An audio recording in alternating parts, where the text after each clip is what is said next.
You know what? You know what? Yes. Yes, this needs to go down. Right? Let's get this one on, man. Dracula from Bram Stoker's Dracula. You know this dude here, right? The prince, right? Going up against that girl, that it girl, right? The girl. You know the girl I'm talking about. That's Buffy the Vampire Slayer. Buffy Summers.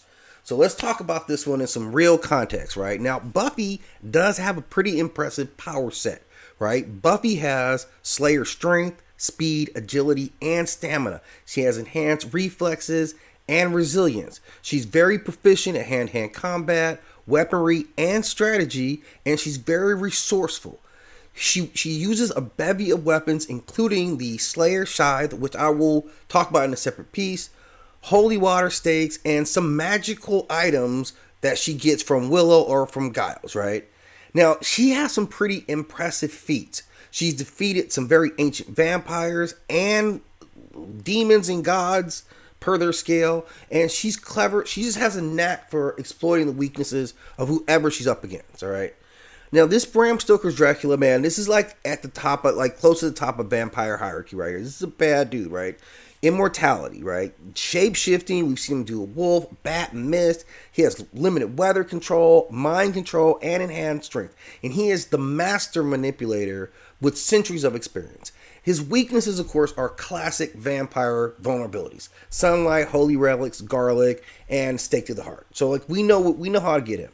We've seen some of his feats, like we've seen him shapeshift. We've seen him completely hypnotize girls like Mina and Lucy. Like, he'll have a legion working for him, right? So if this comes down to a fight, what are we really looking at? And I'm going to tell you right now, Buffy is all about close combat, right? And exploiting weaknesses. She's likely to do some recon. This is where her savviness comes in. Figuring out where he's hiding at, his hunting method, like who he's messing with. Now, Dracula, on the other hand, if he's aware of her, is likely to use his cunning to manipulate and separate Buffy from her support system, like psychological warfare. He wants to get all up in her mental mind, right? So initially, he might have an advantage in their first kind of matchups, but, you know, if it's straight up fight, his pure stamina is going to give him some edge. His shape-shifting powers can, you know, maybe throw her off, give him some advantageous, you know, abilities, you know, in scenarios.